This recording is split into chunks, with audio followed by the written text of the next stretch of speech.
नमस्कार बच्चों, 10th class में हम देखेंगे। हमने पीछे बिहारी जी के दोहे पढ़े थे, समझे थे। आज हम जो है नीति के जो है दोहे हम समझेंगे। तो दोहा है, इसके अंदर कुछ राज्यों को और राजाओं को राजनीति से जुड़ी हुई कुछ बातें बताई हैं कवि बिहारी जी ने। दूस है दुराज प्रजाजनो को क्यों ना बड़े दुख दंड, अधिक अंधेरो जग करत मिली मावस रविचंद। रविचंदु माने है सूर्य और चंद्रमा। सूर्य और चंद्रमा। मावस माने है अमावस की रात, अमावस्या की रात। दुसह माने कठिन असहाय। दुराज माने बुरा शासन।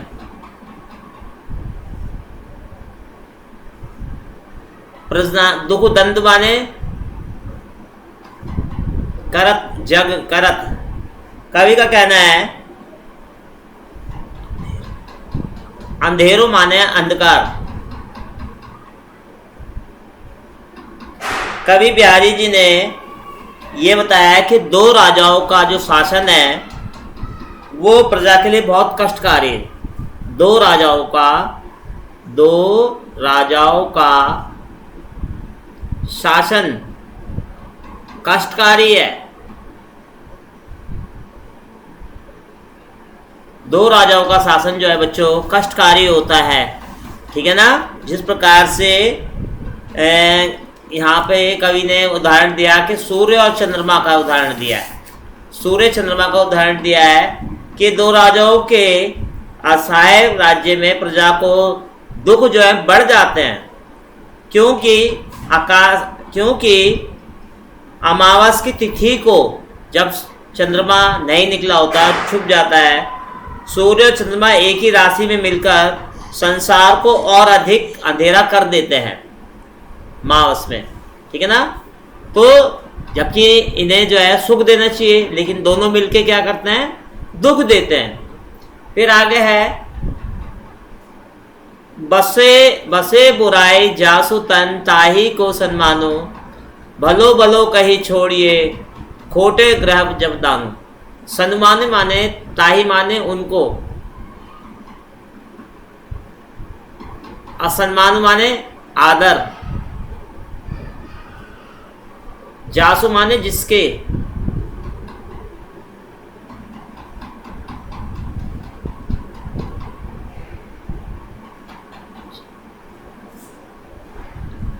कवि का कहना है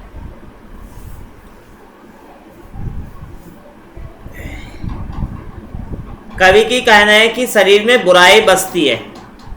बसे बुराई जिसके हृदय में बुराई बसती है उसी का संसार में अधिक सम्मान होता है। यानी जो व्यक्ति बुरा होता है लोग बाग उसकी बहुत सम्मान करते हैं।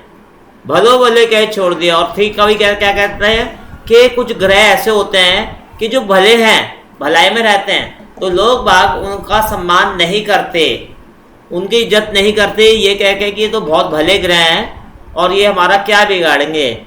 लेकिन जो ग्रह बुरे हैं, जो ग्रह दुष्ट हैं, तो लोग बाग खोटे ग्रह के आने पर जप और तप करके दान करने लगते हैं और उनका सम्मान करने लगते हैं। तो इस प्रकार से जो है लोग बाग जो है अवसरवादी होते हैं। नर की अरु नील की, ये देखेंगे, नर की अरु नील की, नर नीर की गति एक करी जोए, जे तो नीच है चले ते तो ऊंची होए। नल नीर माने नल का पानी, नल नीर, नलके का पानी।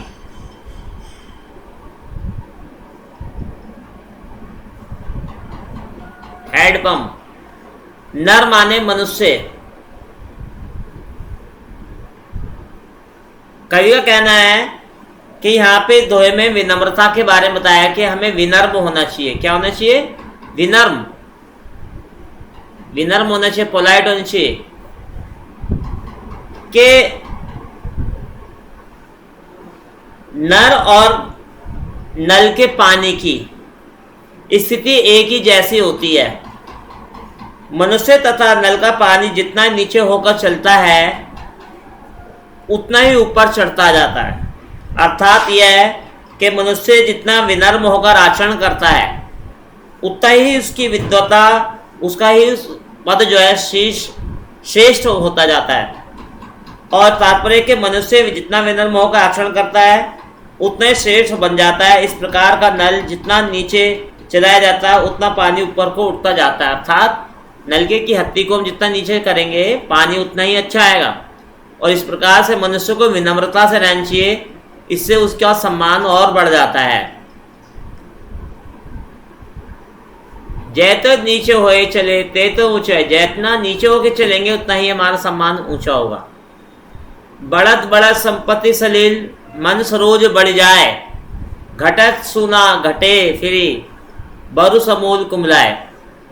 बढ़त बढ़त माने धीरे धीरे बढ़कर, संपत्ति सलील माने धन रूपी तालाब, मन सरोज बढ़ जाए, मन रूपी कमल। कहने का अर्थ है घटत घटत माने घट घट के, फिर ना घटे, फिर नहीं घटता। बरु समूल कुमलाए, चाहे वो पूरा ही कुमला जाए।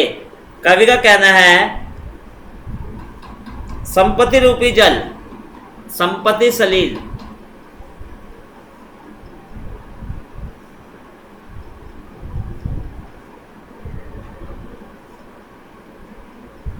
संपत्ति रूपी जल। कवि कहते हैं कि जिस प्रकार कमल जो है तालाब में होते हैं, तालाब में बहुत सारे कमल होते हैं और जब उसमें पानी बढ़ जाता है तो कमल की जो डंडी है वो भी बढ़ जाती है, ऊपर हो जाती है। ठीक है। और लेकिन जब पानी चला जाता है, उतर जाता है, तो वो आगे नहीं घटता, वो बढ़ा ही रहता है, चाहे वो समूल नष्ट क्यों ना हो जाए। आगे बस में कहने का अर्थ है संपत्ति बढ़ने पर, धन बढ़ने पर मनुष्य का लालच और बढ़ता जाता है, उसकी इच्छाएं नष्ट नहीं होती, वो और बढ़ती रहती हैं।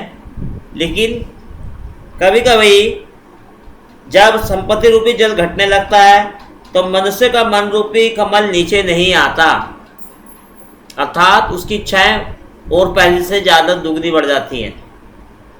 इसलिए मनुष्य को चाहिए कि वो धैर्य धारण करे और संतोष रखे। आगे समझे। और कवि ने कहा घटत घटे सु फिर ना घटे बरु समूल कुमलाए।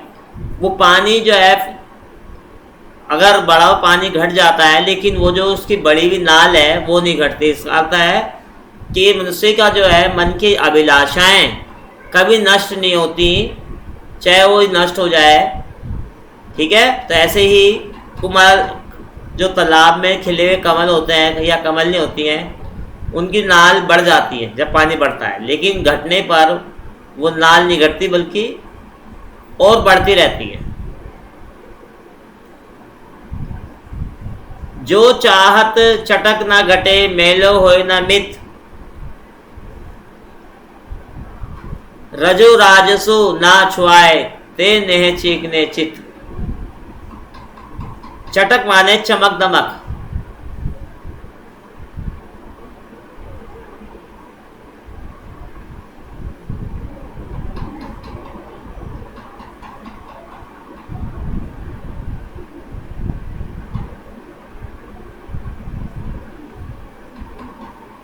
जो चाहा चटक ना घटे मेलो होए ना मित।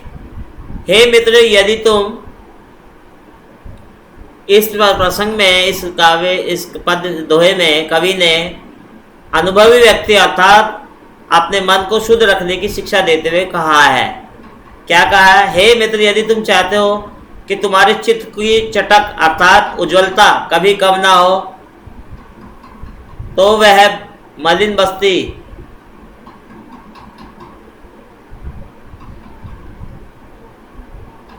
मलिन अर्थात कभी हे मित्र, यदि तुम चाहते हो तुम्हारे चित्त की चटक अर्थात उज्ज्वलता कभी कम ना हो, तो मलिन ना हो, तो प्रेम रूपी तेल से चिकने उस चित्त को।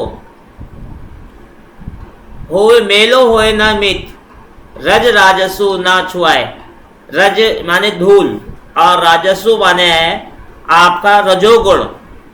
नेह माने प्रेम या तेल, नेह चीकने, नेह माने प्रेम, चीकने चित्त माने चिकना चित्त हृदय। अर्थात जिस प्रकार से तेल लगी वस्तु को धूल मैला करके कांतिहीन बना देता है, ठीक उसी प्रकार से चिकने एवं स्वच्छ चित्त को गर्व और क्रोध आदि रजोगुण की जो वृत्तियां हैं वो मलिन कर देती हैं। अतः चित्त की शुद्धि के लिए रजोगुणी रज से बचना सर्वदा अनिवार्य है। हमें जो है अपने मन को क्रोध और गर्व से, अहंकार से बचाना चाहिए। रजोगुणी धूल से, उसे धूमिल होने से बचाना चाहिए। बरो बुरो बुसाई जोग जते तो चितु खरो डरातु, जो निकलंको मयंक लखी गने लोग उत्पातु। कवि कहते हैं, ये यहाँ पे नीति की बात बताते हैं। कवि कहते हैं कि दुष्ट व्यक्ति अचानक ही अपनी दुष्टता छोड़ देता है तो भी उसकी उपद्रवता की आशंका बनी रहती है कि व्यक्ति कभी कुछ ना कुछ कर ना दे। यदि दुष्ट व्यक्ति अचानक ही अपनी बुराई छोड़ दे तो उससे लोगों के मन में शंका अर्थात डर होता है। जैसे निष्कलंक चंद्रमा को देखकर अपशुगुनों की संभावना बढ़ जाती है, होने लगती है, तो शास्त्रों का कथन है कि चंद्रमा के निष्कलंक रूप में उदित होने पर पृथ्वी पर उत्पात होने लगते हैं। जो निलंकु, निकलंक माने निष्कलंक, निष्कलंक, मयंकु माने चंद्रमा, लखी माने देखकर, उत्पात माने उत्पात। तो यदि दुष्ट व्यक्ति अपनी बुराइयां छोड़ भी देता है तो लोग बाग शंका करते हैं कि कहीं ये दोबारा से उपद्रव ना करे। निष्कलंक चंद्रमा को देखकर भी लोग बाग डरने लगते हैं कि क्या पता क्या उत्पात है, क्यों ऐसा है। आगे देखेंगे, स्वारथ सुकृत ना श्रम वृथा, देखी विहंग विचार, बाजी पराए पानी परी, तो पर छीन न मार। विहंग माने पक्षी, विहंग माने पक्षी,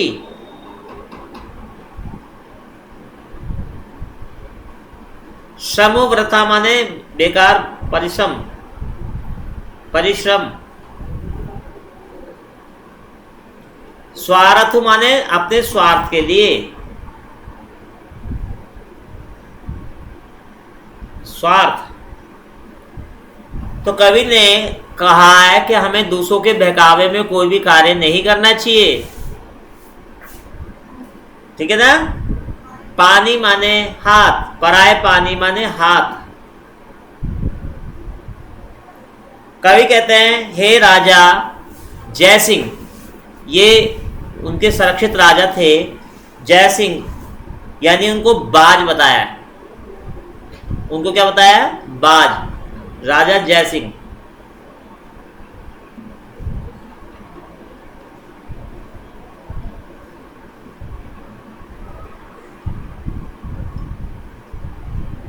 बाज पक्षी। तो हे बाज, इन पक्षियों अर्थात छोटे पक्षियों को मारने से ना तो तेरा स्वार्थ सिद्ध होगा और ना ही ये अच्छा कर्म है, सत्कर्म है। ना ही ऐसा करने से तेरा तुम्हारे जो परिश्रम है, मेहनत है, वो सार्थक होगी। अतः हे बाज, तू भली बातें विचार कर इस प्रकार दूसरे लोगों के हाथों में पड़कर अपने अन्य साथियों या पक्षियों की हिंसा मत करो, अर्थात उन्हें मत सताओ। जिस प्रकार से एक बाज होता है वो शिकारी पक्षी है, तो कवि ने उसके माध्यम से राजा को सुझाव दिया है कि जिस प्रकार से एक बाज पक्षी जो है अपना शिकार करने के लिए छोटे पक्षियों को मारता है, तो कवि ने उसे सुझाव दिया कि हे बाज, तुम्हें अपनी शक्ति का उपयोग इन छोटे पक्षियों को मार के नहीं लगाने चाहिए। तो इस प्रकार से हे राजा जयसिंह, तुम भी जो है अपनी शक्ति को छोटे राजाओं को हराने में मत लगाओ, अपनी शक्ति का उपयोग जो है बड़ी शक्तियों को नष्ट करने में लगाओ, तभी तुम्हारे जो ये श्रम है, मेहनत है, ये सार्थक होगी, तुम्हारा उद्देश्य सफल होगा। तो बच्चों, इस प्रकार से इन दो में हमने नीति के यानी राजनीति से संबंधित जो उपदेश हैं, अच्छी बातें हैं जिससे व्यक्ति का अच्छा आचरण बने, उसकी बातें हमने पढ़ी और ये सच्चाई भी है। तो आगे जो है ये चैप्टर आपका यहाँ कंप्लीट हो गया है और इसका कार्य बाद में भेजा जाएगा। और यहाँ शब्दार्थ दे रखे हैं, बहुबाधा, झाई और हरिदुति, शशिशेखर, चंद्रकनु, अकस, आतपु, अर्पट, बूढ़े शाम रंग, उज्ज्वले होए। तो बच्चों, ये जो है वर्ड मीनिंग आप देख लेना। और नीति के भी बच्चों जिसमें होंगे, नीति के भी देखो ये दे रखे, दुख दंत माने दुखों की अतिशयता, मिली माने एक सीध में आकर, मावस माने अमावस से, रज राजसु माने रजोगुण धूल बड़प्पन, और नह छिकने करता है छिकने तेल से, गने माने संभावना करते हैं, बाज और पच्छीनु माने बाज का प्रयोग राजा जयसिंह के लिए और पच्छीनु का प्रयोग राजाओं के लिए हुआ जिन पर जयसिंह आक्रमण करते हैं। समझ में आ गया बच्चों? थैंक यू, धन्यवाद।